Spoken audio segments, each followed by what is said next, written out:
Olá, está começando a Granja na TV. Eu sou Thaís Dávila e essa é a sua conexão diária com o agronegócio. Entre janeiro e novembro de 2024, as exportações do agronegócio brasileiro totalizaram 152,63 bilhões de dólares. O número representa 48,9% do total das exportações brasileiras no período.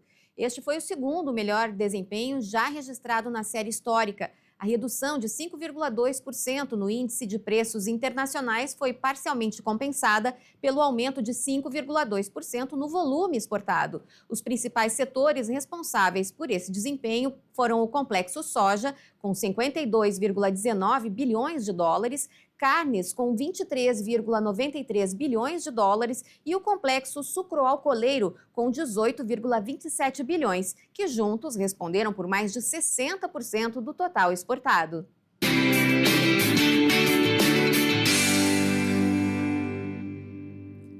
Seguindo a rota das cores das campanhas da saúde, dezembro é o mês de prevenção do câncer de pele, o dezembro laranja. E no meio rural, essa deve ser uma preocupação constante devido à grande exposição dos trabalhadores rurais ao sol em diferentes horários do dia. Conversamos agora com a especialista da área técnica Ambiente, Trabalho e Câncer do Instituto Nacional do Câncer, Ellen Paredes. Tudo bem, Ellen? Tudo bem. Quais são os principais fatores de risco para o desenvolvimento de câncer de pele? Bom, Thaís, o principal fator para o desenvolvimento do câncer de pele é a exposição à radiação solar, né, os raios ultravioleta. A radiação solar é composta por raios ultravioleta do tipo A, B e C. O do tipo A é responsável por 90% das radiações ultravioletas que a gente recebe aqui na Terra. E esses raios eles têm uma maior penetração na pele, nos olhos. Os raios UVB são responsáveis por 5% dessa radiação. Eles têm uma penetração mais superficial, mas também têm relação com câncer. E os raios UVC são absorvidos pela camada de ozônio e não tem relação com o desenvolvimento do câncer de pele. E entre os trabalhadores rurais há uma preocupação maior pela característica da atividade? Sim, os trabalhadores, em geral, que trabalham expostos à luz solar, os trabalhadores ao ar livre, eles têm a mesma exposição ambiental que temos, né? Que a exposição ambiental é para todos, mas eles têm adicionalmente a exposição ocupacional, que normalmente costuma ser uma exposição do tipo longa. Eles passam o dia trabalhando expostos ao sol e isso aumenta o risco deles para o desenvolvimento do câncer de pele. Você tem uma ideia da incidência de câncer de pele entre as populações rurais?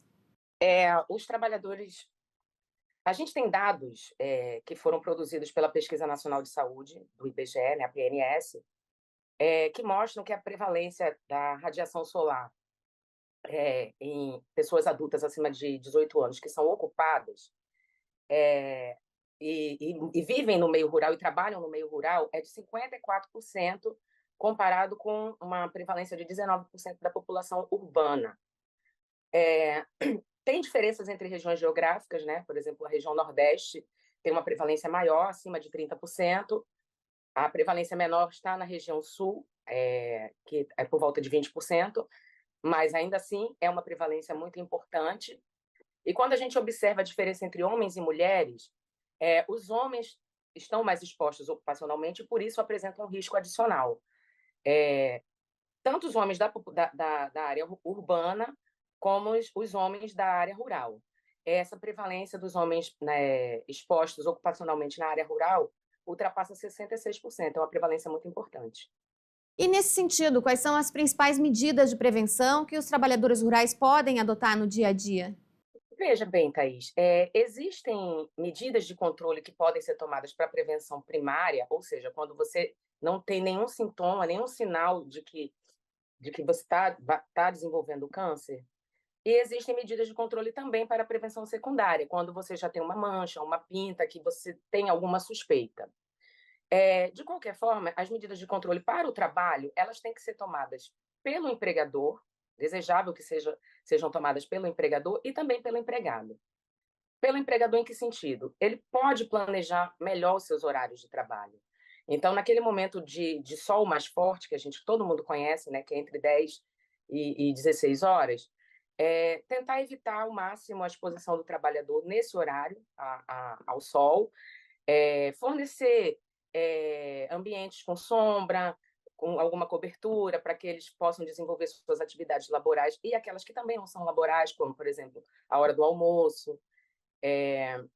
Eles devem também fornecer EPI no sentido de vestimentas mesmo, né? A questão do protetor solar, por exemplo, ela é uma questão um pouco polêmica por conta da questão do preço, que ainda aqui no Brasil ainda é um preço considerado caro, então sempre tem um problema, o empregador não quer fornecer. Existe a questão de ter que estar passando, de tempos em tempos, tem que estar reaplicando para que ele tenha o seu efeito desejável. Então, ok se não tiver um protetor solar, mas uma vestimenta que cubra principalmente o pescoço, colo, braços, onde a incidência solar é maior e, portanto, passam a ser áreas de maior risco de desenvolvimento de câncer. Isso é importante que seja oferecido ao trabalhador. E já o trabalhador também precisa fazer a sua parte, né? Eventualmente, ele recebe um EPI, mas não se adequa, não quer utilizar, então, mas precisa utilizar. Então, ele precisa se utilizar das possibilidades de proteção que o empregador venha a oferecer. Você mencionou antes a vestimenta, que precisa ser um tecido especial ou qualquer coisa é melhor do que nada? Com certeza. Por exemplo, uma camisa de tecido de algodão, de mangas longas, ela é bem melhor do que nada. Existem tecidos hoje já com tratamento UV, claro que seria o desejável, mas na ausência, uma camisa, uma calça, eu vou exemplificar. Por exemplo, quando a gente vai à praia e faz uma marquinha de biquíni, né? Então, o que é que produz essa marca? A diferença, né, de pele que recebeu incidência de raios solares muito grande e a quantidade de pele que estava sob o tecido recebeu uma quantidade menor. Ou seja, aquela pele que ficou mais clara, que apareceu na marquinha do biquíni, aquela pele estava mais protegida do que aquela que estava diretamente exposta à radiação solar. Então, com certeza, utilizar tecidos leves, que permita a transpiração, até para o conforto do trabalhador, mas que cubra a maior quantidade possível de pele dele, é uma medida de controle bem eficiente. Algum trabalho do Instituto que leva em conta essa particularidade do setor, pois nem sempre quem trabalha na agricultura consegue, por exemplo, evitar os horários recomendados. Olha, a primeira parte da pergunta, o INCA trabalha o ano inteiro essas questões de câncer relacionado, de câncer de pele, especialmente também de câncer de pele relacionado ao trabalho, né, da exposição ocupacional. A gente vem fazendo trabalho ao longo do ano, a gente também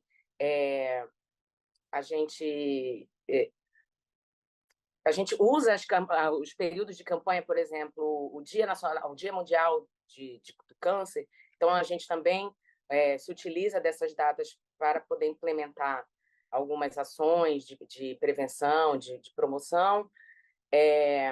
O Instituto também produz materiais informativos como cartilhas, vídeos, infográficos, estão todos dentro do site da instituição disponíveis para a população, para baixar e para distribuir.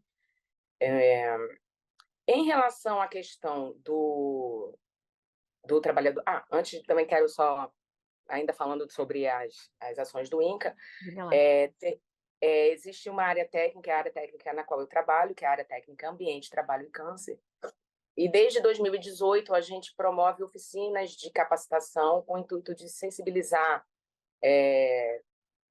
servidores, enfim, trabalhadores da saúde em relação à notificação do câncer relacionado ao trabalho. Então, nessas oficinas, a gente fala sobre uma série de exposições químicas ou exposições que são deletérias à saúde do trabalhador, principalmente relacionado ao câncer. E as radiações como um todo, né, a radiação solar é uma radiação não ionizante, é um tema que a gente fala muito, principalmente por conta da questão do agricultor, né, a questão do agente de combate às endemias também, os carteiros. Então, esse é um tema que é muito recorrente, a gente vem sempre falando e sempre tentando trazer essa fala para o produtor rural, fazendo rodas de conversa. Aqui no Rio de Janeiro, em Casimiro de Abreu, a gente tem um trabalho já de muito tempo. Então, a gente vem sempre fazendo esse trabalho de conscientização do trabalhador, tanto do próprio trabalhador que se expõe, como do trabalhador de saúde que recebe esse trabalhador eventualmente adoecido por conta de exposição no trabalho. Em relação à particularidade do produtor rural, né, do agricultor, em relação ao horário, a gente compreende, né, que vai ter momentos, esses momentos intensos de colheita ou de plantio, né, essas sazonalidades das safras que eles têm, que não vai ter, não há essa possibilidade dele não trabalhar das 10 às 16 horas. Então, faça uso do EPI, faça uso da roupa que protege, uso de chapéu de aba longa, né, de aba grande mesmo, né, que vai fazer uma sombra para o trabalhador permanecer ali embaixo. E, se for possível a utilização do protetor solar, que eu já comentei anteriormente, se for possível, é desejável, se não for possível, ok. E, infelizmente, não tem como ele se ausentar da exposição solar nesse horário. Mas o EPI vai fazer um bom trabalho e vai diminuir o risco de desenvolvimento de câncer de pele desse trabalhador. E uma vez que já houve a exposição ao sol, o que o produtor precisa observar em si mesmo? Essa pergunta que você fez já está relacionada à prevenção secundária, né? Eu comentei anteriormente que eventualmente aparece uma mancha, uma pinta, uma feridinha, então essas coisas precisam ser observadas. Existe um conceito, né, que fala sobre o ABCDE da prevenção secundária do câncer de pele, né, em termos de detecção precoce. Então, A fala de quê? De assimetria. Se você tem uma pinta que ela vem se tornando assimétrica, é um sinal de que você precisa procurar um serviço médico. Você deve observar o B. Você deve observar o quê? As bordas. Se as bordas vêm sofrendo alteração, também é um alerta para a procura do serviço médico. O C, cores. Então, você tem uma mancha, um sinal, uma mancha, uma pinta que, por exemplo, é marrom e ela vem escurecendo ao longo do tempo. Também é um sinal. O D é o diâmetro. Ela está crescendo? E o E é a evolução como um todo. Está coçando? Está mudando de formato? Então, observando esses 5 aspectos, já é o desejável para que se faça uma detecção precoce. Outra coisa que é importante é se olhar o corpo, olhar lugares que a gente não costuma olhar muito, por exemplo, entre os dedos dos pés, as costas. Tem lugar do corpo da gente que a gente não consegue ver, então é desejável que você chame alguém de sua intimidade para olhar, por exemplo, o alto da cabeça, né, a parte das costas, a parte de trás do pescoço. E essa prática, Thaís, ela diminui em até 63% a mortalidade por câncer de pele do tipo melanoma. Muito bem, Ellen, recados importantes para todos nesse dezembro laranja. Obrigada pela participação. Eu que te agradeço pelo convite. A Granja na TV faz um rápido intervalo e na volta temos Direito no Campo e Mundo Agro. Até já!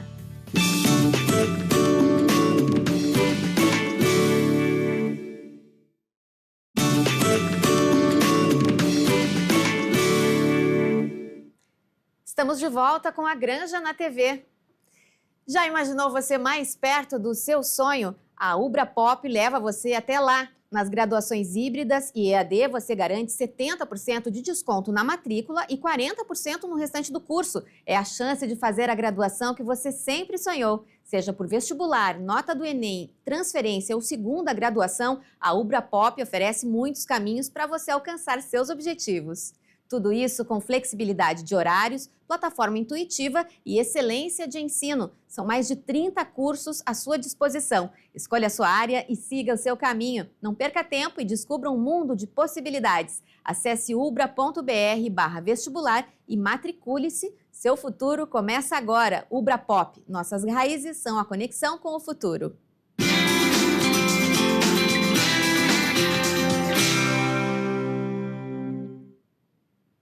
E hoje é dia da participação do advogado especialista em direito do agronegócio, Francisco Torma. Os temas das nossas conversas de quinta estão sempre se atualizando, sempre alguma novidade. Vamos ver qual é a de hoje? Oi, Torma.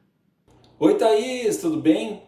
O final do ano está chegando, mas as novidades jurídicas acerca do agronegócio, elas não param e nós sempre temos novidades importantes para conversar aqui no programa. Hoje eu destaquei 3 pontos muito importantes sobre aspectos que importam, que interessam ao nosso produtor rural. Tenho certeza que são informações relevantes, que ele está muito atento para ficar sabendo o que aconteceu de novidade nesses tempos. E a primeira delas, o primeiro dos 3 pontos que eu destaco é o seguinte: eu havia comentado no programa da semana passada que havia mais 2,5 bilhões de reais para aquela linha do BNDES de refinanciamento das operações rurais aqui do Rio Grande do Sul para os produtores atingidos pelas enchentes. Bom, esse recurso se confirmou e veio através da portaria 1969 do Ministério da Fazenda, mais 2,5 bilhões de reais para uso naquela linha do BNDES, a famosa linha dos 8 anos,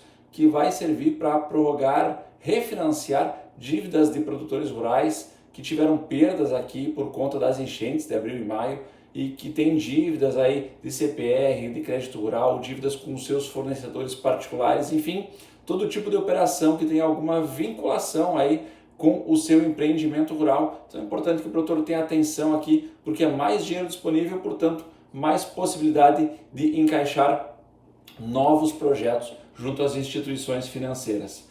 Outro assunto importantíssimo que eu destaco para trazer aqui é que a Comissão Especial de Análise de Operações de Crédito Rural aqui do Rio Grande do Sul divulgou a lista dos produtores que tiveram validados e também dos produtores que não tiveram validados as suas declarações de perdas, os seus laudos de perdas, para obtenção daquele desconto nas operações de crédito rural através do decreto 12.138. Recapitulando, uma das primeiras ferramentas que nós tivemos de prorrogação das operações de crédito rural foi a medida provisória 1.247, que depois foi regulamentada pelo decreto 12.138. Para quem tinha perdas acima de 60%, se vocês vão lembrar, esses laudos deveriam ser encaminhados para a Comissão Especial de Análise de Operações de Crédito Rural, que ia validar ou não estas perdas, esses laudos informados pelos produtores. Saiu a lista agora no dia 12, já temos a informação de quem teve validado, de quem não teve validado, mas me preocupa um ponto muito importante, que é o seguinte: pelo Manual do Crédito Rural, que foi atualizado pelas últimas resoluções, nós tínhamos alguns prazos. Até o dia 12 essas listas seriam publicadas e no dia 13, que passou, sexta-feira 13, as instituições financeiras deveriam comunicar aos produtores justamente se eles tiveram validadas ou não o seu desconto, para que ele pudesse assinar ou encaminhar o seu pedido através de outra normativa do Conselho Monetário Nacional. Ocorre que já conversei com vários produtores, inclusive nos grupos, e percebi que nenhum deles foi informado pelas suas instituições financeiras e fico extremamente preocupado, porque eventualmente algum agricultor pode ter perdido o prazo de tentar renegociar por outra ferramenta, justamente por não ter sido comunicado até o dia 13. Penso que o Conselho Monetário Nacional pode estender, reabrir esse prazo para que o produtor não seja prejudicado, mas é importante que as próprias instituições financeiras também tenham cuidado de não submeter o produtor a mais esse prejuízo, ou seja, devem tomar medidas para que ele possa prorrogar, ainda que seja sem desconto, para que ele possa prorrogar essas suas operações de crédito rural, se eventualmente ele não teve as suas perdas validadas lá pela comissão especial. Último ponto, notícias de Brasília, vamos lá. A Comissão de Agricultura e Reforma Agrária do Senado Federal rejeitou um projeto de lei, mais precisamente o projeto de lei 3.687 de 2019, que pretendia fazer alterações no CAR, nosso Cadastro Ambiental Rural. A ideia é que o CAR não tivesse mais um prazo fixo para ser realizado pelo produtor rural, e o Senado rechaçou de pronto essa ideia. Então seguem valendo os prazos que já foram estabelecidos para a conclusão do CAR, para que o produtor possa apresentar o CAR. Então, alguns produtores até agora 2024, outros produtores até 2025 têm que preencher adequadamente o seu CAR. É uma ferramenta muito importante, inclusive, para acessar crédito rural. É considerado obrigatório apresentar o CAR para ter acesso a linhas de crédito rural. Então, produtor, fique atento que os prazos não vão ser alterados, não foram alterados. Esse projeto de lei que pretendia acabar com os prazos para apresentação do CAR foram rechaçados. Esse projeto foi rechaçado pelo Senado, então segue valendo a regra do jogo como está agora. São essas as notícias que eu destaquei para conversar com vocês nesta quinta-feira e certamente estaremos de volta para trazer mais informações jurídicas do agronegócio brasileiro e principalmente do agronegócio gaúcho.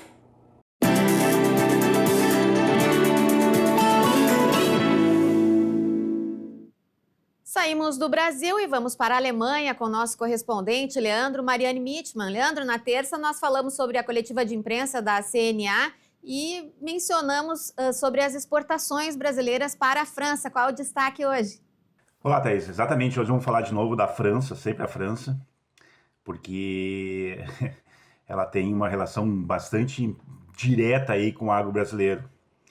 E hoje o meu comentário vai ser um pouquinho diferente, eu vou ter uma espécie de participação especial aí.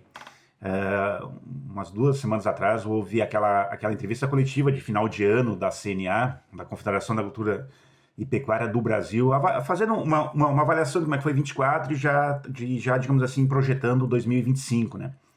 E entre as várias abordagens aí, o assessor técnico da entidade, o Bruno Luque, destacou algo que eu considero muito relevante nessa questão que envolve o agro brasileiro e a Europa, mais objetivamente a União Europeia, já que tem todo esse impasse aí da questão Mercosul e União Europeia, que foi assinado aí o primeiro passo aí para se estabelecer essa relação comercial. Tem a questão da lei antidesmatamento aí, que é uma imposição da União Europeia para o mundo, incluindo a América do Sul, incluindo o Brasil, alguns produtos que o Brasil exporta aqui para a União Europeia. Mas eu vou deixar vocês acompanharem aí esse trechinho aí da explanação do Bruno sobre um aspecto que eu acho bem importante e em seguida eu acrescento algo mais, Thaís. Agora, o que a gente pode esperar para 2025?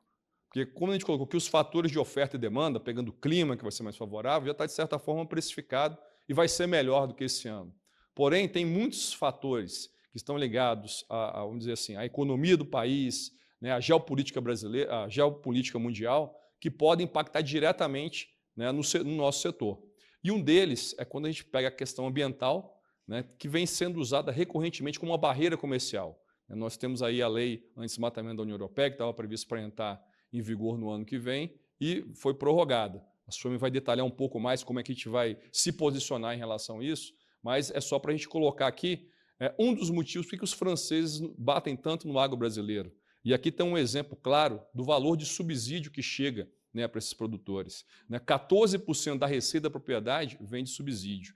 Nós temos um dado do AgroBenchmark, que é uma comparação de custo de produção internacional. Então, eu tenho o custo da França e o custo do Brasil em arrobas produzido, né? Então, a gente pode ver o seguinte: no custo da França, a barra verde escura, é o desembolso do produtor. É aquilo que o produtor realmente coloca a mão no bolso para pagar. Suplemento, mão de obra, medicamento. A linha verde, a barra verde claro, ali seria as depreciações e o prolabore do produtor. E a última barra seria o custo de oportunidade da terra. Então, pegando uma fazenda típica da França e uma fazenda típica do Brasil, localizada na região centro-oeste, uma fazenda de 1.600 hectares, vende em torno de 700 animais, né, por ano, nós temos que o Brasil ele paga o desembolso e paga esse custo de depreciação e o custo da prolabore do produtor. Ou seja, ele não consegue suprir o custo de oportunidade da terra, que tem aumentado muito. No caso da França, se a gente tirar o subsídio, né, que existe para cada propriedade, ele não pagaria nenhum desembolso, ou seja, o produtor fecharia negativo.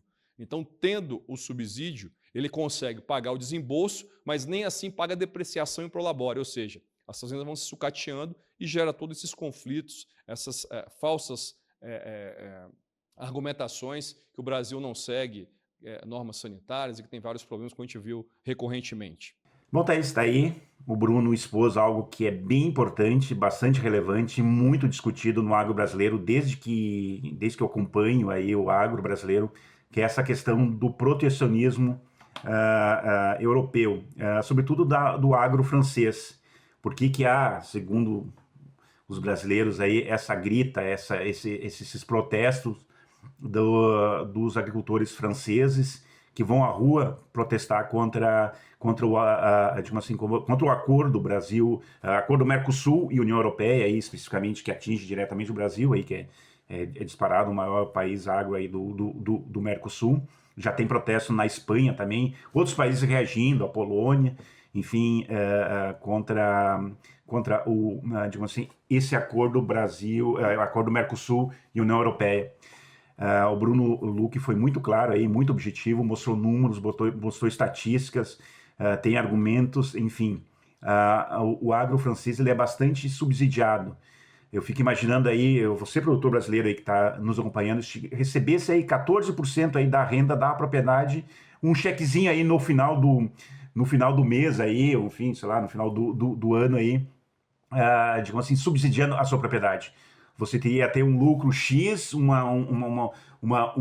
digamos assim, um ganho X e mais 14% de um governo, de um dinheiro que o governo deposita aí na sua conta aí. Enfim, digamos assim, se entende às vezes o porquê que os europeus aí, sobretudo os franceses, têm, digamos assim, um grande receio da competição do agro brasileiro.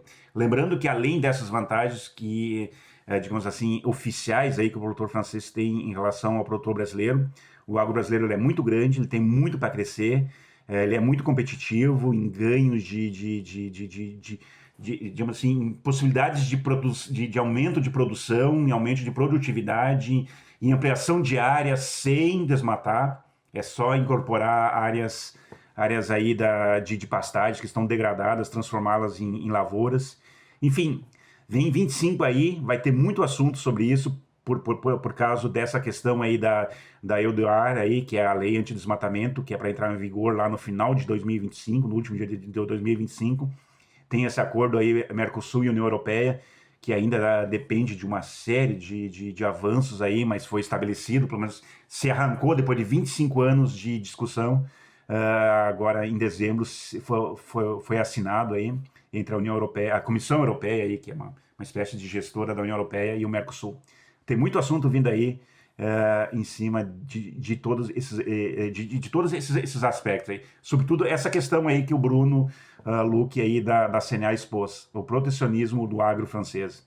Até mais, Thaís. Até mais, Leandro. E a Granja na TV de hoje fica por aqui. A gente volta amanhã. Te espero. Até lá.